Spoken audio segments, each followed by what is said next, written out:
Semuanya, selamat datang pada acara OSN Expo tahun 2023. Video ini akan membahas mengenai Olimpiade Fisika, khususnya persiapan untuk OSN tingkat fisika tahun 2023 jenjang SMA.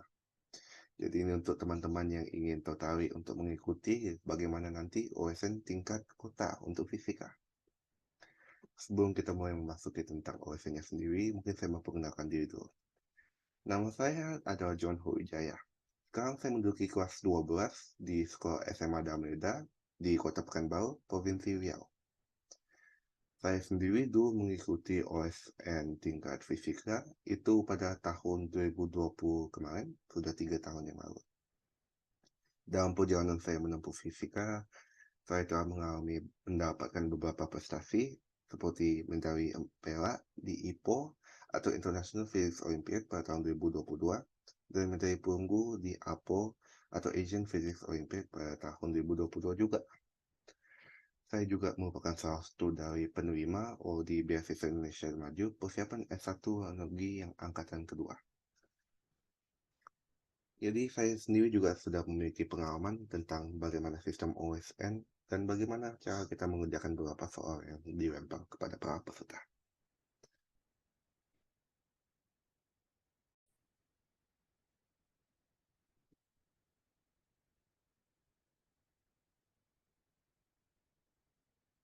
Jadi pertama, apa itu OSN Fisika? Jadi bidang fisika di OSN itu salah satu dari bidang yang paling pertama muncul, di mana fisika muncul di OSN paling pertama kali pada tahun 2002 di Yogyakarta. Jadi OSN Fisika secara umum adalah kompetisi nasional yang akan menguji kemampuan fisika dari pelajar-pelajar di seluruh Indonesia. Ini pertama diterapkan mengikuti kesuksesan Indonesia menjadi tuan rumah IPO pada tahun 2002. Jadi OSN Fisika ini adalah satu cara untuk Indonesia menemukan calon-calon timnas yang dapat dilihat dari tujuan OSN Fisika.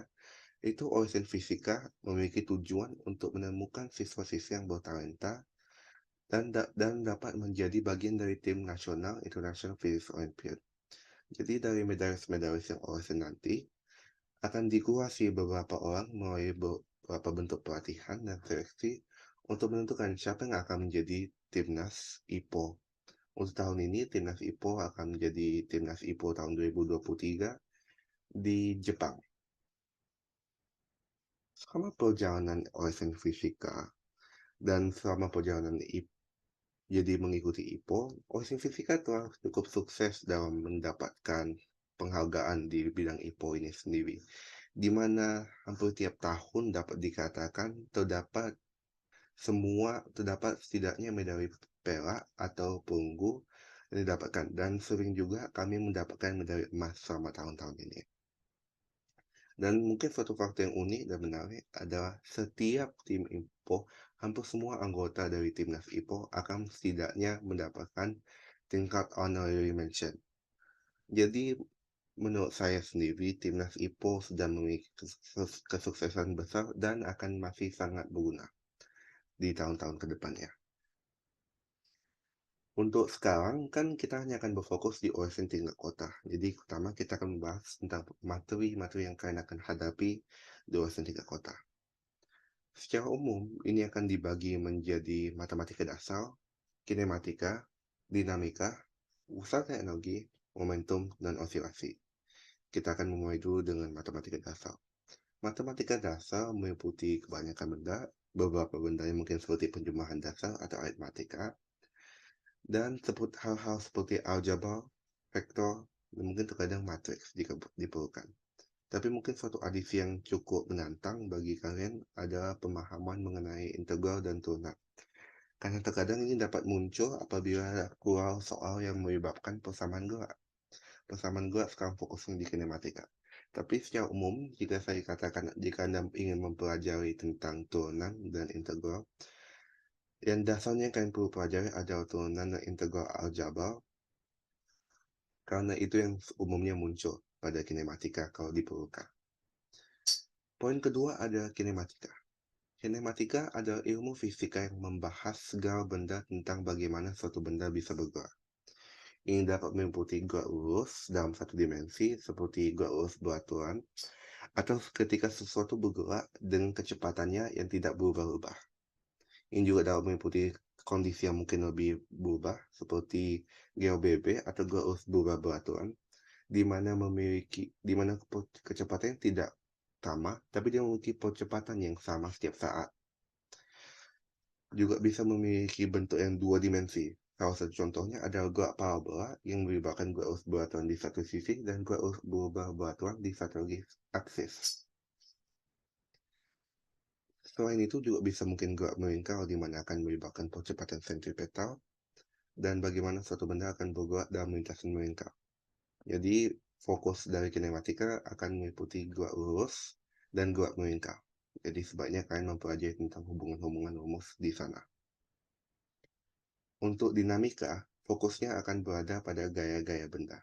Beberapa benda yang umum terjadi adalah dinamika benda tegal dan dinamika benda biasa saja. Dinamika lurus atau dinamika benda yang tidak tegal mungkin kita dapat lihat dengan menggunakan hukum-hukum Newton. Jadi secara total ada 3 hukum Newton. Hukum Newton pertama, hukum Newton kedua, dan hukum Newton ketiga. Dinamika akan berfokus dengan menggambarkan diagram gayanya dan menggunakan hukum-hukum Newton untuk menjelaskan bagaimana sesuatu akan bertingkah. Kayak gaya-gaya yang bekerja pada objek ini akan menyebabkan objeknya melakukan apa. Itu fokus dinamika. Untuk sisi dinamika benda tegal, nanti akan berada fokusnya pada bagaimana suatu benda dapat berputar. Jadi kalau sekarang gayanya hanya bergerak pada menggerakkan suatu objek, sekarang geraknya juga bisa berfokus untuk memutarkan suatu objek. Ini yang kita gunakan materi yang akan disebutkan torka. Selain dinamika, terdapat juga usaha dan energi. Kalau dinamika memiliki fokus tentang bagaimana atau kenapa suatu benda dapat bergerak, usaha dan energi hanya berfokus pada kondisi benda tersebut. Jadi misalnya kita lagi bilang tentang roller coaster, usaha dan energi digunakan untuk menyatakan bagaimana keadaan roller coaster itu akan terjadi setelah dia turun atau setelah dia naik. Jadi fokus usaha dan energi ada menggunakan hukum-hukum kekekalan untuk menjelaskan bagaimana sesuatu akan bertindak. Yang kelima adalah momentum. Momentum memiliki fokus umumnya pada tumbukan.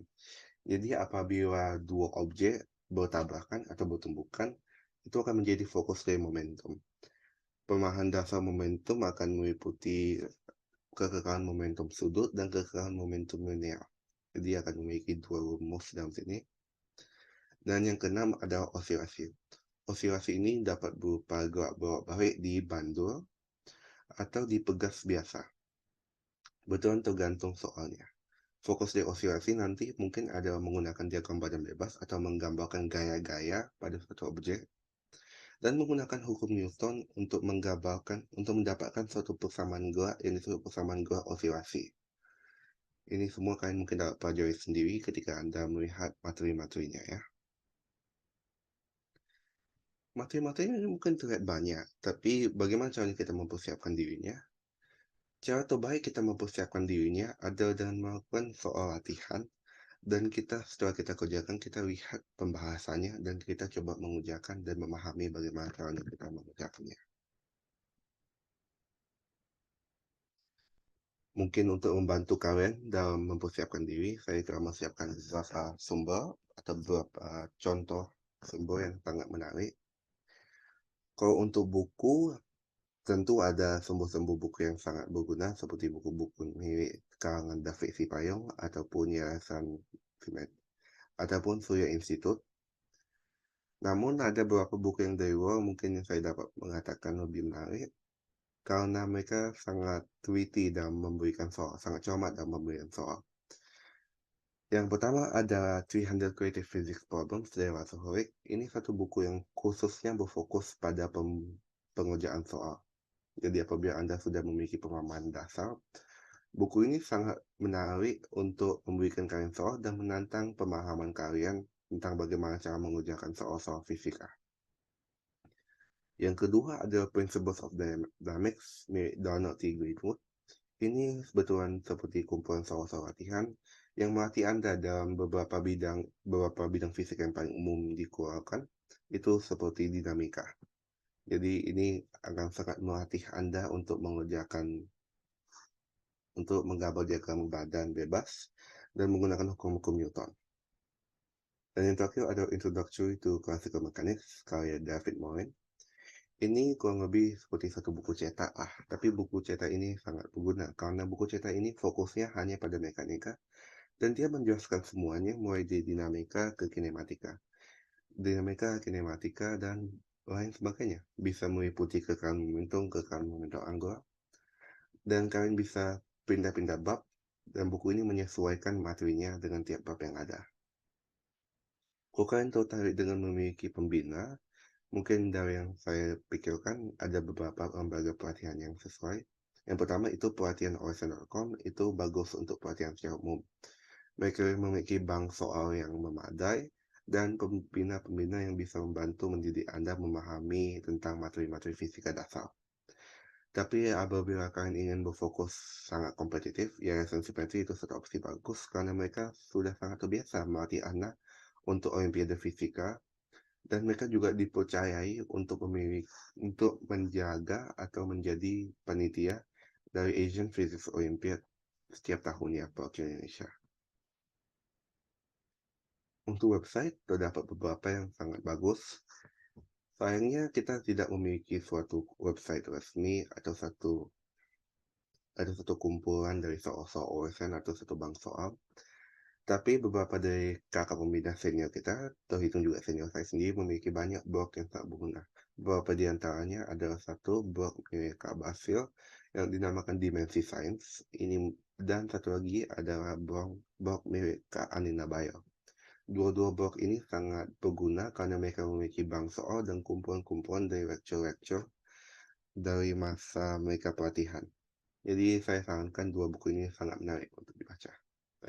Website ini juga sangat berguna untuk dibuka ya. Dalam mengerjakannya, mungkin ini ada beberapa saran saya untuk bagaimana caranya mempersiapkan diri untuk tingkat OSN.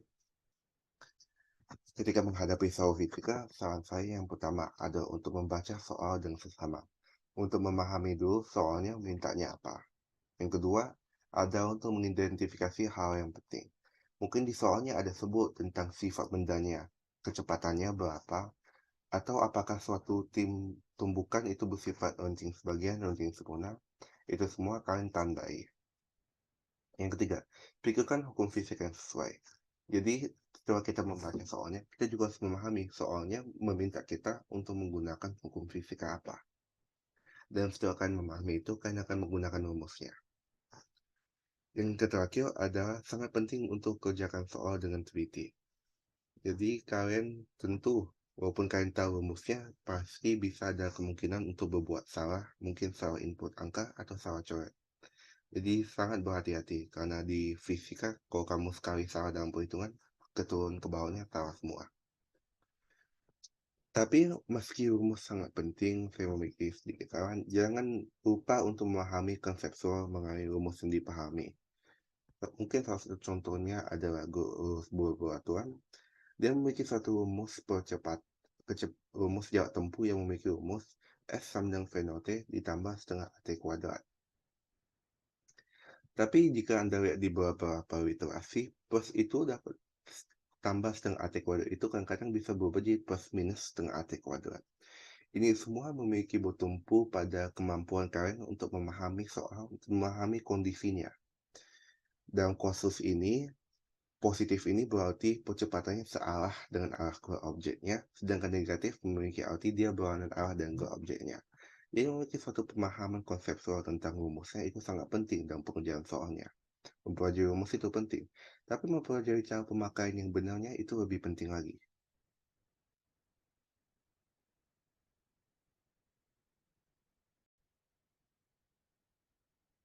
Nanti kita masuk ke salah satu contoh soal dan bagaimana cara kita mengerjakan soalnya.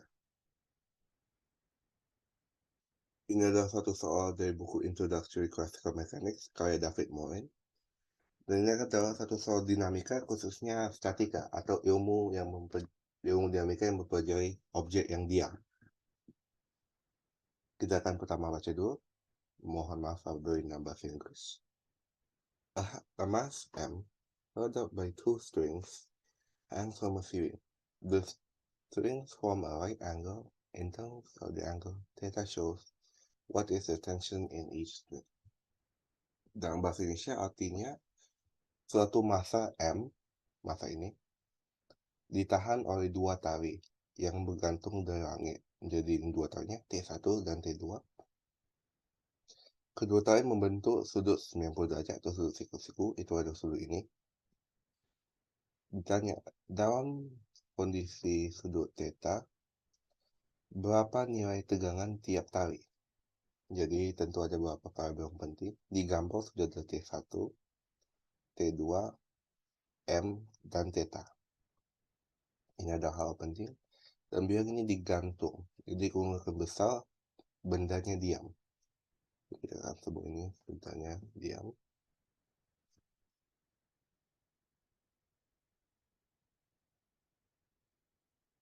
Karena ini berbicara tentang gaya dan sesuatu yang diam, kita akan menggunakan hukum Newton.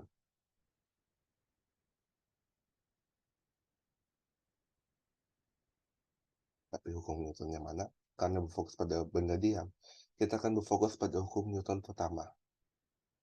Hukum Newton pertama atau hukum inersia memiliki bunyi.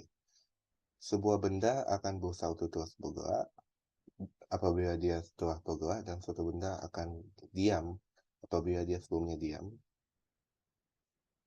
Ini memiliki makna bahwa sesuatu yang sudah bergerak akan berusaha bergerak, dan sesuatu yang sudah diam akan terus diam. Yang berguna dari ini adalah hukum Newton 1 berlaku ketika total dari resultan gaya suatu benda adalah 0. Atau kita tandai sebagai sigma F sama dengan 0. Jadi kita fokus dulu pada T1, T2, dan N. Kita untuk soal dinamika, kita akan mulai dengan menggambar diagram badannya dulu.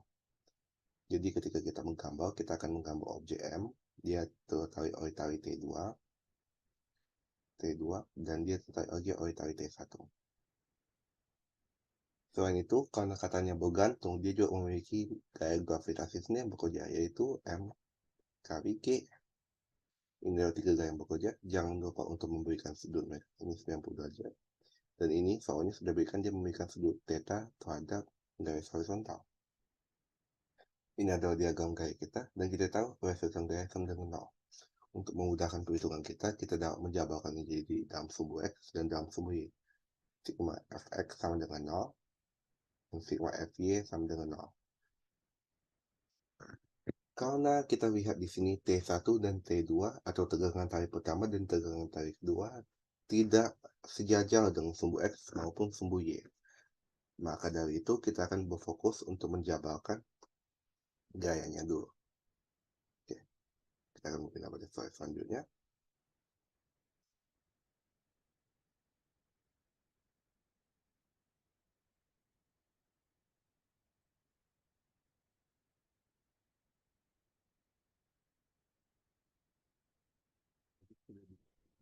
Bahwa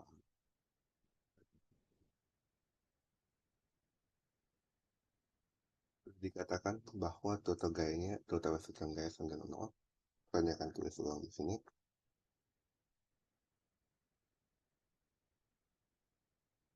Sigma F sama dengan 0, baik di sumbu X maupun sumbu Y. Jadi sigma Fx sama dengan 0, dan sigma Fy sama dengan 0.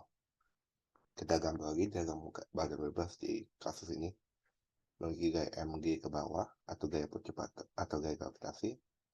Memiliki T2 dengan sudut theta pada horizontal, dan memiliki T1 pada sudut 90 derajat. Kita akan fokus pada menjabarkan T2 dulu. T2 sudah dikatakan memiliki sudut theta pada horizontal. Jadi kita dapat jabarkan dia menjadi sumbu X dan sumbu Y. Di sumbu X dia memiliki gaya sebesar T2 kali cos theta, karena sifat cos adalah perbandingan di antara sisi samping dengan sisi hipotenus, jadi T2 cos theta di sumbu X, dan dia akan memiliki resultan gaya di sumbu Y sebesar T2 sin theta, karena sifat dari sinus. melakukan hal yang sama di T1, tapi pertama kita harus eksploitasi sifat segitiganya dulu. Kita akan menggambar dulu segitiga dengan T1 dan T2. Ini udah tali 2, saya sebut sebagai tali 2, dan ini tali 1. Sudut ini 90 derajat, dan ini adalah sudut theta. Karena sifatnya sendiri, jumlah sudut di satu segitiga itu 180. Kita namakan sudut ini alfa. Dapatnya alfa tambah theta tambah 90 memiliki nilai sebesar 180, atau alfa sama dengan 90 kurang theta. Kembali ke sini, kita akan tahu T1 membentuk sudut alfa terhadap horizontal, dan hal yang sama akan menunjukkan bahwa alfa T1 sin alfa kali T1, dan ini T1 kali cos alfa. Di sumbu Y ada T1 yang arahnya ke atas, T1 sin alfa yang arahnya ke atas, T2 sin alfa yang arahnya ke atas, dan Mg yang arahnya ke bawah. Jadi kita kerjakan dulu. Sumbu Y adalah T1 sin alfa tambah T2 sin theta kurang Mg sama dengan 0. Dan di sumbu X adanya T1 cos alfa yang ke kiri dan T2 cos alfa yang ke kanan. Cos theta yang ke kanan. Kita anggap kanan sebagai positif. Di T2 cos theta kurang T1 cos alfa sama dengan 0 juga. Kita tahu bahwa alfa 90 kurang theta, jadi cos theta sin alfa cos alfa sama dengan sin theta. Kita masukkan theta sebagai alfa, dapatnya yang bawah dulu, T2 sama dengan T1 tan alfa, tan theta. Ini dapatnya dari T1 kali sin theta per cos theta, dan kita akan input ini ke atas. T1 cos theta tambah T1 sin kuadrat theta per cos theta sama dengan Mg. Atau kita dapatnya T1 cos kuadrat theta tambah sin kuadrat theta per cos theta. Dan kita akan dapatkan T1 sama dengan Mg cos theta. Dan kita akan dapatkan satu lagi, T2 dengan menggunakan hubungan ini, T2 sama dengan T1 kali sin theta per cos theta, atau Mg cos theta kali sin theta per cos theta akan mendapatkan nilai sebesar Mg sin theta. Jadi kita mendapatkan T1 dan T2.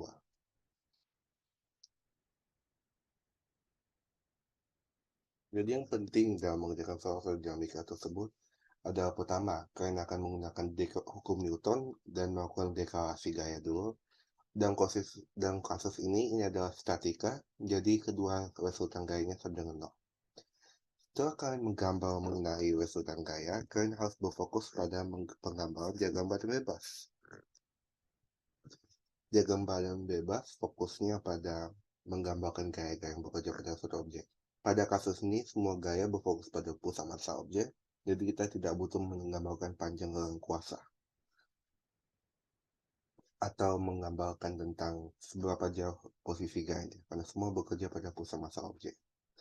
Apabila terdapat gaya yang tidak searah atau tidak sejajar dengan sumbu X dan sumbu Y, cara terbaik adalah untuk melakukan pemecahan vektor dengan menggunakan trigonometri untuk memecahkan suatu vektor menjadi sumbu X dan sumbu Y. Ini dapat dilihat dengan menggunakan sin dan cos. Dan apabila perlu, kalian harus menggunakan hubungan sudut dalam menggunakan geometri dasar. Setelah mendapatkan hubungan gayanya, hanya sebatas menggunakan aljabar untuk menjabarkan bagaimana interaksi gaya yang diperlukan. Dan apabila Anda teliti, Anda akan bisa mendapatkan hasil itu T1 sama Mg cos theta dan T2 sama T1 sin theta per cos theta atau Mg sin theta. Apabila kita akan membuktikan kesuksesan dari rumusnya, kita dapat membalikkan ke dalam sini. Dalam sekilas melihat, apabila T2 kita kalikan dengan sin theta, dapatnya mg sin kuadrat theta. Apabila T1 kita kali dengan sin alpha atau cos theta, dapatnya mg cos kuadrat theta. Penjumlahan dari mg sin kuadrat theta dan mg cos kuadrat theta akan menghasilkan mg, dan dikurangi dengan mg sendiri akan menghasilkan 0. Jadi yang pertama sudah sesuai. Apabila kita lihat T2 cos theta kurang T1 cos alpha, T2 cos theta akan memiliki hasil mg sin theta cos theta, dan T1 cos alpha memiliki hasil mg cos theta kali sin alpha. Keduanya akan saya menghilangkan menghasilkan 0. Jadi persamaan kedua adalah sukses. Berarti jawaban ini sudah betul.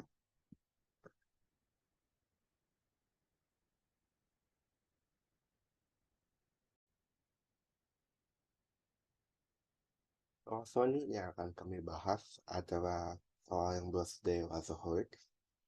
Soal ini adalah soal kinematika yang akan membahas mengenai penjabaran vektor dan akan mungkin menunjukkan sesuatu bahwa fisika tidak selalu intuitif, dan kadang-kadang kalian harus berpikir agak lebih jauh untuk mengingatkan bagaimana cara mengerjakan sesuatu. Kita akan memulai dulu dengan membaca soal dulu dengan seksama. The speed of a motorboat in still water is 4 times the speed of a river. Dan bahasa Indonesia memiliki arti kecepatan suatu kapal motor dalam air diam adalah 4 kali kecepatannya suatu sungai. Normally, the motorboat takes 1 minute to cross the river to the port straight across on the other bank.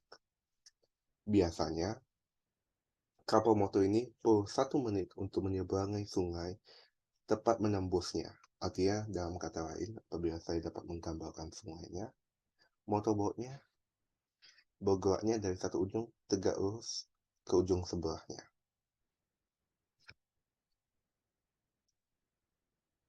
One time, due to a motor problem, it was not able to run at full power, and it took 4 minutes to cross the river along the same path. By what factor was the speed of the boat in still water reduced? Assume the speed of water is uniform to the water.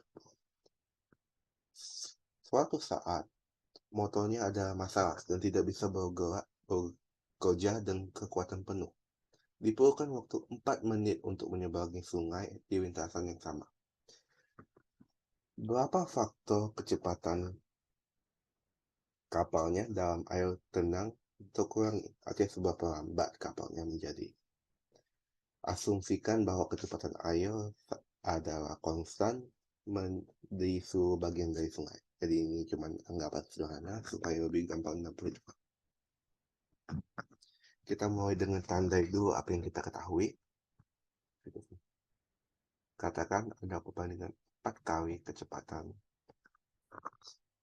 sungai. Jadi apabila dia ada dalam satu danau, kapal ini akan memiliki kecepatan 4 kali, atau kita tandai sebagai 4V kecepatan sungai. Namakan VS. Jadi kemampuan maksimum kapalnya dapat dinamakan jadi 4 VS. Itu yang pertama yang penting. Yang kedua, dikatakan per 1 minute atau 1 menit untuk menyeberanginya secara tegak lurus atau straight across. Dan masalah kita katanya butuh 4 menit untuk menyeberanginya. Apabila kita gabungkan, bisa disebut dalam satu gambar.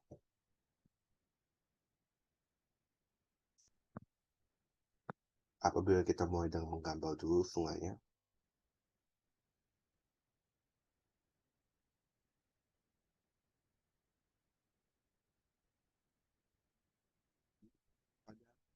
di sungainya kan memiliki kecepatan sungai yang dinamakan sebagai V sungai. Kita akan menghitung pertama untuk kondisi kapalnya bergerak dengan kecepatan penuh. Apabila kapalnya bergerak dengan kecepatan penuh, dia akan memiliki motornya akan berarah sedikit melawan arus, karena idenya adalah agar lintasan geraknya tegak lurus. Apabila kita menggambarkan diagram ini, akan terlihat seperti ini. Dia akan memiliki V kapal, saya sebut sebagai VK, dan dia akan melawan arah gerak sungai, yaitu VS. Idenya adalah agar resultan dari kedua ini adalah pada arah tegak lurus, atau saya sebut sebagai V resultant. Bagaimana cara kita menghitung ini adalah dengan menggunakan gaya, menggunakan trigonometri. Jadi kita akan sebut dulu kecepatan kapal memiliki sudut theta terhadap vertikal. Dan kalau kita mau kapalnya tidak bergerak di sumbu horizontal, kita sebut aja sigma V sama dengan 0. Trigonometri akan mengatakan bahwa lengan ini akan sepanjang VK sin theta. VK sin theta dikurang oleh VS karena dia akan melawan langsung hal sama dengan 0. Tapi sebelumnya kita sudah tahu bahwa VK adalah sebesar 4 dari VS. Jadi 4 VS kali sin theta minus VS sama dengan 0. Dan kita dapatkan bahwa sin theta dengan 1/4. V resultant kita dapatkan dengan gampang sekarang karena kita hanya perlu menggunakan aturan kosinus. V resultant sama dengan V kali cos theta. Ya, VK kali cos theta. Atau kita sebut jadi 4 VS kali cos theta kan akal 1 minus sin kuadrat theta 10/16. Jadi ya dapatnya VS akal dari 15. Ini adalah waktu yang diperlukan ini adalah kecepatannya untuk menyeberangi sungai ketika kecepatan maksimum. Sekarang kita akan tandai dengan warna hijau. Kita akan meninjau apabila kecepatan bukan maksimum. Jadi kita sebut ini jadi VK aksen. Dan dia akan memiliki bentuk sudut alfa melawan VS. V. Ya. VK sin theta. Sin alfa. Ini VS. Pada kasus ini, yang kita tahu malah adalah V resultannya. Karena soal mengatakan perlu waktu 4 kali lebih lama. Dikatakan yang pertama 1 menit menjadi 4 menit.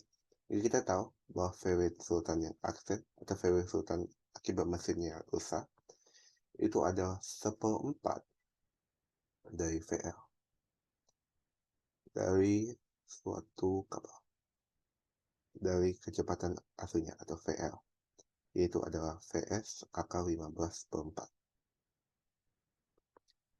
Selain itu, kita juga tahu komponen horizontalnya. Karena hal sama, kita tahunya ini adalah PK theta alpha hal selalu sama dengan VS. Suatu menarik dari VL aksen, VK aksen, VS. Suatu menarik dari VL aksen adalah VL aksen akan selalu berbentuk VK aksen cos alpha sama dengan VS akal 15/4.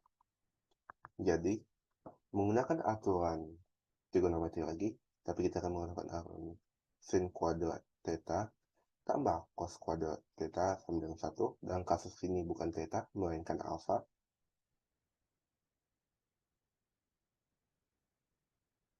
Sin kuadrat alpha tambah cos kuadrat alpha sama dengan 1. Maka VK sin alpha kuadrat tambah VK aksen cos alpha akan memiliki hasil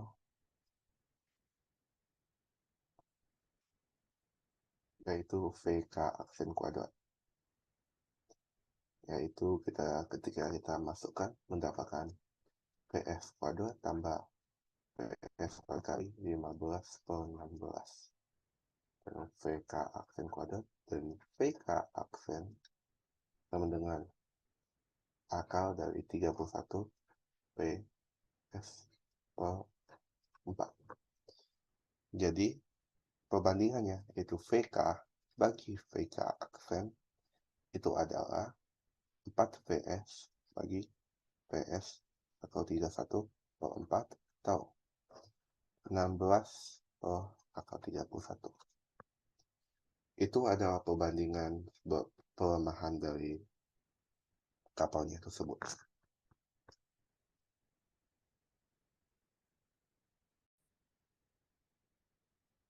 Kalau saya lagi mau menambahkan, ini bukan salah satu dari ini bukan hanya salah satu cara yang bisa dikerjakan soal ini. Ada berbagai macam cara. Mungkin saya bisa tunjukkan satu lagi tentang bagaimana mengerjakan soal ini. Intinya masih sama, tapi menggunakan penjumlahan vektor dan dalam kondisi ini segitiganya. Jadi kita tahu vektor kecepatan VK original atau VK kita sebutnya VK sama 4V memiliki resultan dengan V. Dia akan memiliki V resultan dan kita tahu sebenarnya 90 derajat. Aturan vektor mengatakan ini akan membentuk segitiga, dan karena sudah siku-siku kita tahu kita bisa menggunakan rumus Pythagoras. Ini dapat sebagai akar dari 4V dalam kurung kuadrat minus V. Yang kita V kuadrat yang kita mendapatkan V akar 15 meter per second. Cara yang sama dapat digunakan untuk ketika mesinnya mengalami masalah. Kita sebut aja dia memiliki PS ke sini, PS ke kanan, dan dia memiliki V resultan aksen. V resultan aksen besar akar dari 15. V akar 15 tapi kita bagi 4. Karena kita tahu memakan waktu 4 kali lebih lama. Karena kita tahu ini sudut siku-siku dan kita tahu memiliki VK di sini, kita tahu nilai VK aksennya dapat ditemukan menggunakan hubungan VS kuadrat tambah VK aksen kuadrat atau VL aksen kuadrat diakalkan. Ini akan membuahkan hasil yang sama, yaitu VS akal dari VS kuadrat tambah 15 atau 16 dari VS kuadrat yang akan membuahkan hasil akal dari 31/4 VS juga. Jadi cara fisika itu sangat baik.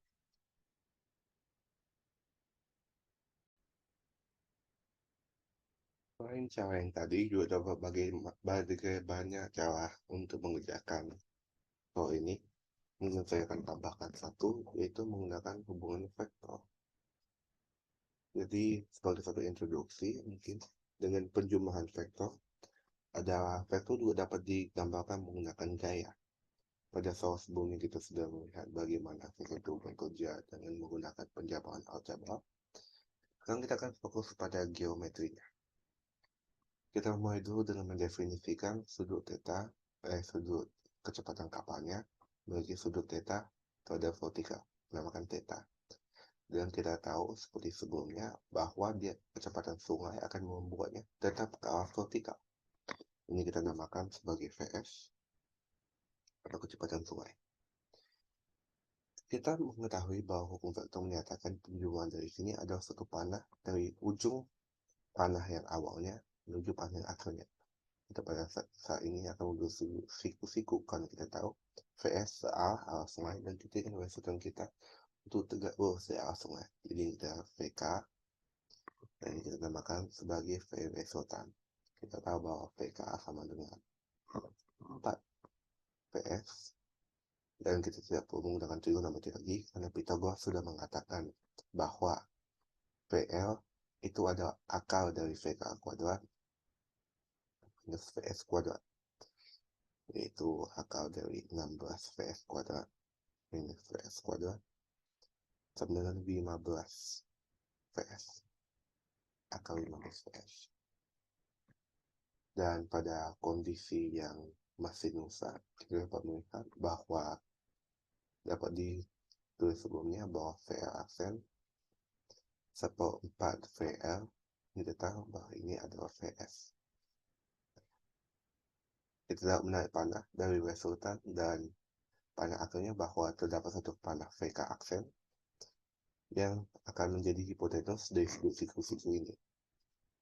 Kita dapat melihat bahwa VK aksen dapat dicari dengan aturan Pythagoras juga, yaitu akar dari VS kuadrat tambah VL aksen kuadrat, atau dapat dicari dengan menggunakan memasukkan angka, yaitu VS kuadrat tambah 1/4 kali akar 15 VS kuadrat akan membuahkan hasil akar dari 16 tambah 15 per 16 VS atau VS akar dari 31 per 4. Nampak bahwa ini akan membuahkan hasil yang sama di mana perbandingannya atau kita sebut mu sama dengan VK per VK aksen adalah 16 per akar 31.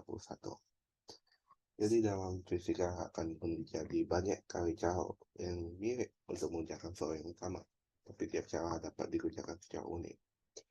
Khususnya jika tadi kita melihat soal dinamika, kita mengerjakan yang diagram paten bebas dan hukum Newton. Untuk kinematika dapat dilihat dengan menggunakan vektor, kalkulus, dan bersamaan dua. Moga-moga dua contoh soal ini dapat memberikan sedikit insight tentang bagaimana cara kita mengerjakan soal. Saran saya adalah kalian selalu mengerjakan soal dengan cermat dan teliti. Dan kalau kalian belum terbiasa dengan mengerjakan soal, selalu mengerjakan dengan langkah demi langkah. Sehingga apabila terjadi kesalahan, kalian dapat mengamati dan mengetahui kesalahan kalian terletaknya di mana.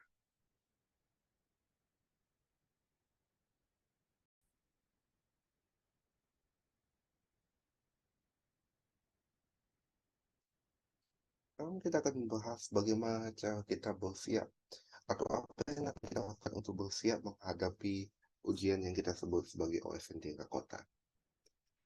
Saya sebelumnya mungkin minta maaf karena saya tidak bisa berbicara tidak terlalu banyak tentang bagaimana sistem pengerjaannya, karena sejujurnya saya juga tidak terlalu terbiasa.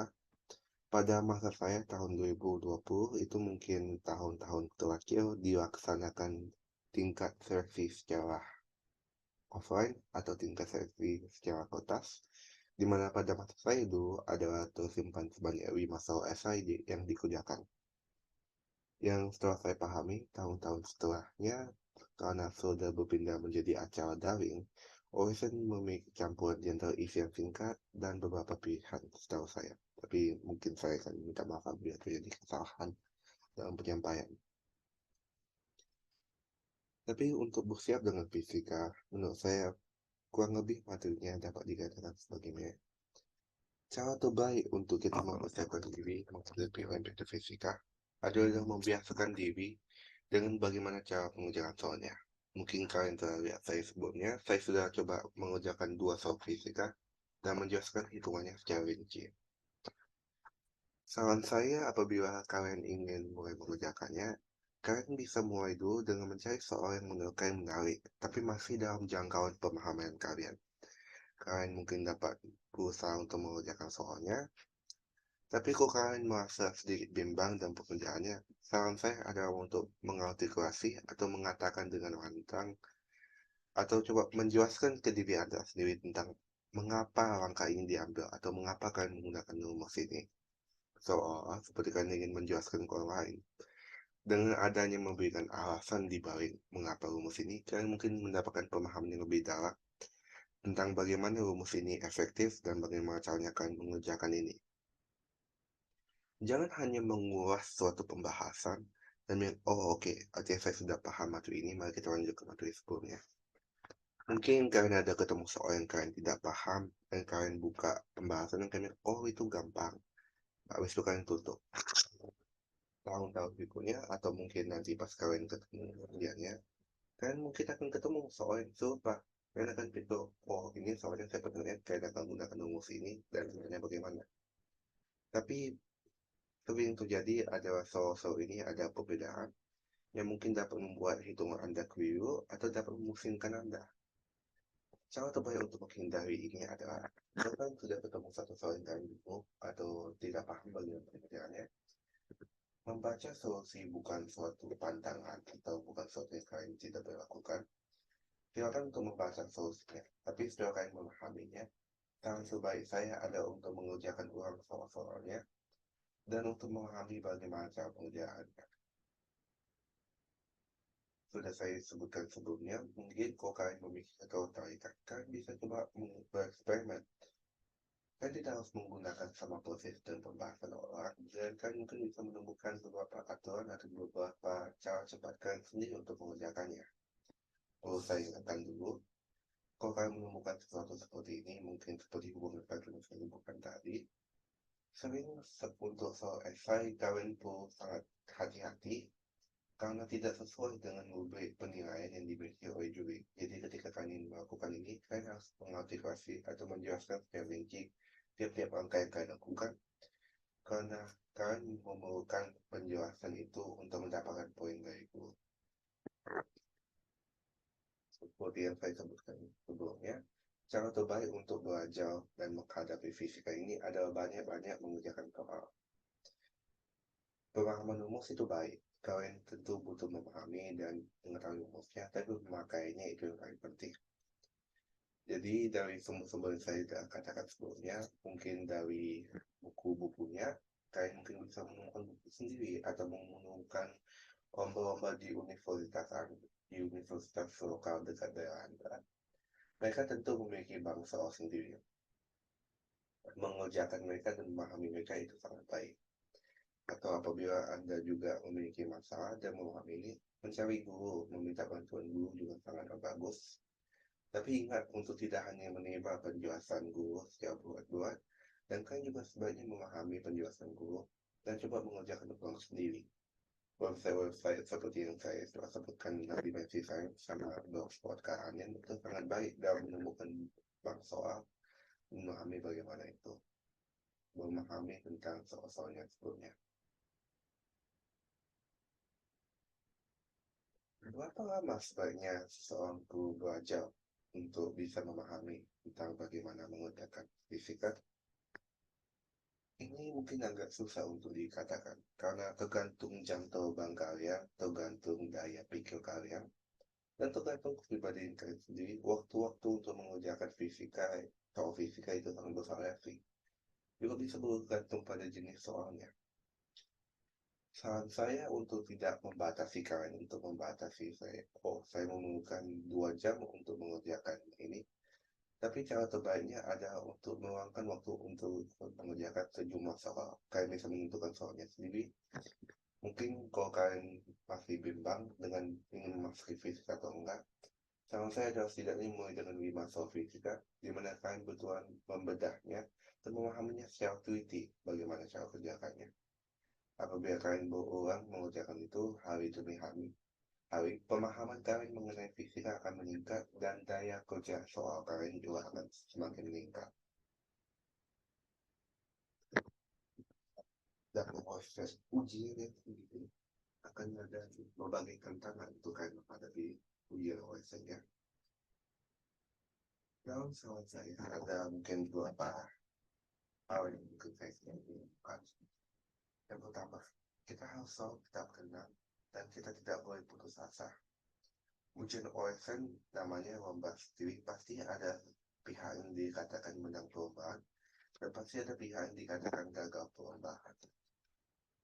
Tidak ada namanya yang menang semua dan tidak namanya kepastian dalam kemenangan. Seseorang atau kalian peserta harus memiliki ketabahan untuk tetap tenang dan tidak pernah berputus asa apabila mungkin kalian merasa kurang pandai atau tidak gelap.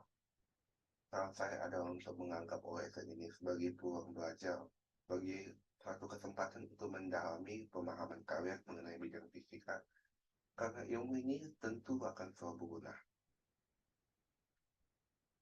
Untuk menghadapi ujiannya sendiri, saran saya adalah untuk menjaga kesabaran kita dan tetap tenang.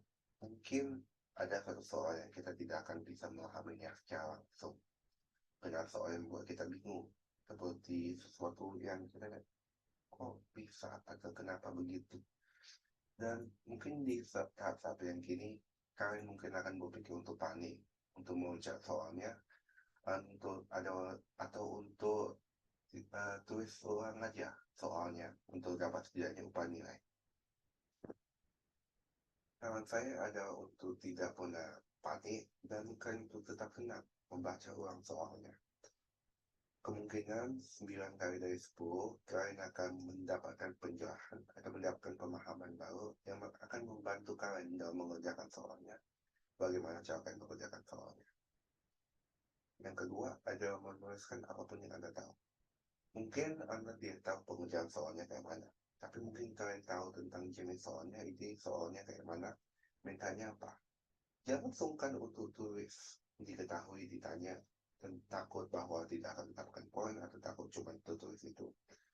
Saran saya ada untuk menuliskan segalanya yang relevan ke informasi yang penting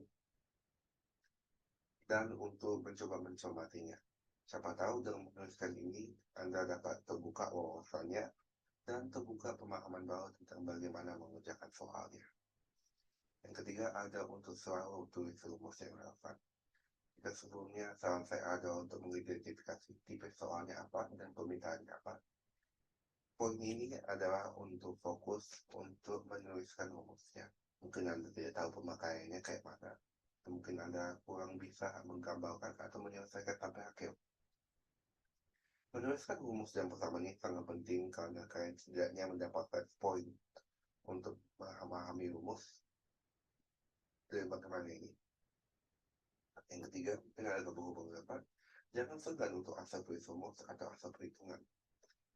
Tidak ada yang sempurna. Kalian kemungkinan besar tidak akan tahu semua jawaban KOS itu sendiri. Saran saya adalah jangan segan untuk berusaha asal tulis atau bagaimanapun. Karena ujung-ujungnya kalian setidaknya bisa berusaha untuk mendapatkan poin. Ketiga, ada perhatikan waktu pengerjaan. Mungkin saya akan menggunakan fitur lebih untuk membahas tentang waktu ini. Tapi ini saya akan membahas untuk tidak secara OSN tapi secara menyeluruh. Karena saya tidak tahu sejujurnya bagaimana sistem kalian itu dapat menggunakan sistem pilihan berganda ataupun sistem yang saya akan tunjuk untuk dua-duanya. Sistem pilihan berganda bekerja dengan prinsip mengerjakan soal dan jumlah soal betul yang kalian kerjakan akan menambahkan poin kalian. Seringkali kok soalnya pilihan berganda atau isian singkat akan terdapat banyak soal dalam jangka waktu terbatas. Saran saya adalah untuk menandai soal-soal yang menurut kalian mudah dikerjakan dan kalian akan fokus di soal-soal yang mudah dulu. Di soal-soal yang menurut kalian menantang atau memerlukan waktu, kalian mungkin dapat sisihkan untuk waktu-waktu setelah kalian mengerjakan soal mudah untuk menjamin poin-poin kamu.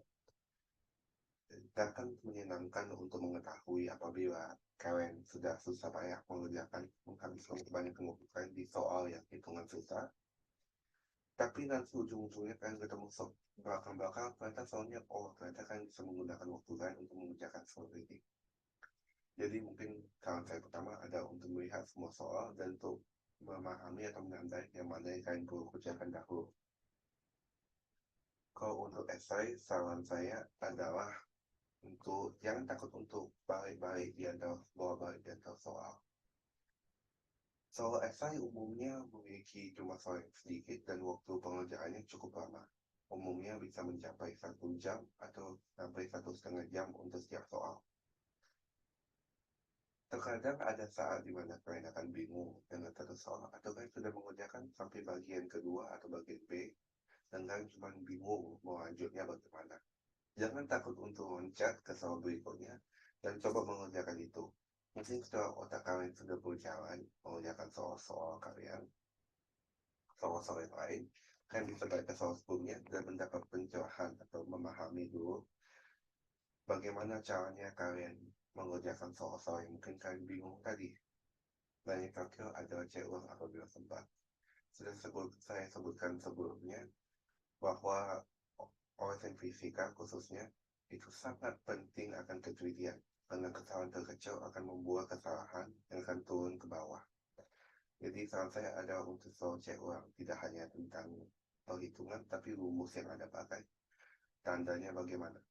Cek ulang tidak perlu kalian mengulangi setiap tahap dan memahami dan mengecek apabila kalian ada kesalahan numerik. Seperti saya lakukan sebelumnya di soal yang tegangan tali, kalian dapat mengecek ulang dan memasukkan kembali hasil kalian ke rumus-rumus awal dan menguji apabila hasil kalian memenuhi atau tidak. Apabila memenuhi, kemungkinan besar kalian sudah betul, asalkan rumus yang kalian tetapkan di awal sudah betul. Jadi itu mungkin beberapa saran saya menghadapi ujian sendiri.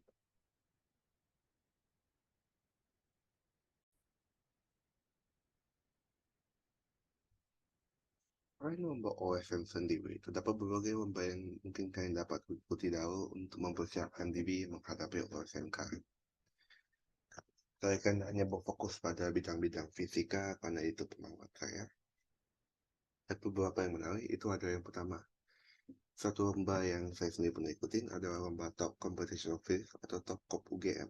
Ini satu lomba yang diadakan oleh UGM yang berfokus di fisika dan diadakan di jenjang SMP dan SMA. Selain itu juga ada lomba Eureka ITB yang juga bertingkat, yang juga melombakan fisika. Tapi selain lomba-lomba seperti Universitas Internasional dari universitas lokal juga sangat penting. Contohnya saya sendiri berasal dari daerah Riau, dan selama masa saya persiapan untuk OSK, melihat soal-soal mereka di lomba-lomba UNWI, Universitas Riau, itu sangat berguna dan mempersiapkan saya untuk mengerjakan jenis-jenis soal yang disediakan. Selain lomba-lomba universitas, juga terdapat berbagai lembaga, mungkin seperti pasienOSN.com atau lembaga TOFI, yang menyediakan soal-soal tryout yang sangat berguna. Mungkin beberapanya adalah studi tryout OSNK yang akan diadakan PPSN nanti, ataupun beberapa tryout yang diadakan oleh lembaga simetri. Beberapa syarat mungkin atau beberapa hal yang mungkin kalian perhatikan ketika kalian melihat suatu lomba yang kalian ingin ikuti adalah pertama, kualitas dari soalnya dulu. Mungkin terdapat beberapa pihak yang tidak tahu kualitas soalnya. Hal ini mungkin dapat dilihat dengan jenis soal yang berulang. Jadi dari tahun ke tahun soal mereka tanpa berulang dengan tidak ada perubahan yang baru. Atau kalian dapat melihat dari reputasi dan frekuensi perubahan lembaga pembuat lomba. Reputasi ini berhubungan dengan seberapa sukses atau seberapa kuat lembaganya yang dapat dilihat dari lomba-lomba yang mereka lakukan, dapat dilihat dari kualitas soalnya. Dan frekuensi adalah seberapa sering mereka mengadakan lomba. Terlalu sering itu juga bukan, kalau jarang itu satu petanda bahwa mungkin mereka belum terlalu terbiasa dan membuat soal. Tapi terlalu sering juga membuat pertanyaan tentang bagaimana etika atau mengapa melakukan ini. Sekitar sekali setahun atau setiap beberapa bulan itu satu petanda bahwa mereka memiliki konsistensi dan mereka tidak hanya berfokus untuk kebutuhan moneter mereka. Salah satu indikator terakhir adalah kesuksesan dari pemenang-pemenang lomba tahun sebelumnya. Ini mungkin dapat dicontohkan dari beberapa lomba, di mana kalau kalian lihat di tahun sebelumnya, juara tertinggi mereka, apakah mereka masih aktif berlomba, atau apakah mereka ada berlanjut untuk menggunakan lomba-lomba yang lebih tinggi. Mungkin beberapa lomba memiliki pemenang-pemenang konsisten, tapi kita tidak pernah melihat nama mereka di perlombaan yang lain. Nah, itu mungkin beberapa hal yang mungkin perlu dipertanyakan. Tapi mungkin satu poin dari saya adalah semua lomba memiliki keunikan dan keunggulan sendiri. Tidak ada satu lomba yang lebih bagus dari lomba yang lain. Dan setiap sertifikat lomba akan memiliki nilainya sendiri dan membuktikan bahwa Anda aktif dalam kegiatan lomba. Syarat-syarat yang saya berikan tadi hanya panduan kalau kalian ingin memaksimalkan pengetahuan yang kalian dapatkan dari sebuah lomba. Jadi kalau kalian ingin berfokus pada jumlah sertifikat atau ingin berfokus pada itu, ingin berfokus pada medali yang kalian dapatkan, kalian dapat memilih lomba-lomba kalian sendiri. Tapi yang saya berikan ini adalah bagaimana kalau kalian ingin betul mendalami dan memahami dan mendapatkan informasi yang paling banyak dari lomba-lomba yang kalian ikuti. Mungkin kalian dapat pertanyakan apa yang didapatkan dari lomba. Yang pertama mungkin pasti ada sertifikatnya sendiri. Tapi mungkin yang saya dapatkan sendiri jika saya berpengalaman ada itu lomba tidak hanya mengajarkan kita untuk belajar dan bekerja, tapi perlombaan juga menumbuhkan jiwa kita untuk berjuang dan bekerja sama. Saya juga mendapatkan kesempatan untuk menemukan berbagai teman-teman yang sangat vital. Ini ada beberapa foto dari masa saya di lomba International Physics Olympiad bersama teman-teman rekan saya. Dan selama perjuangan ini, saya mendapatkan nilai-nilai baru untuk terus berjuang. dan untuk terus semangat untuk mendapatkan nilai-nilai saya, untuk mendapatkan apa yang saya inginkan. Jadi, selain dari kayak mendapatkan lomba-lomba sertifikat, mendapatkan kesempatan mungkin untuk daftar SNBP, ini juga sangat penting untuk kalian karena lomba dapat menumbuhkan ke dalam kalian nilai-nilai untuk berjuang dan nilai-nilai untuk berkembang.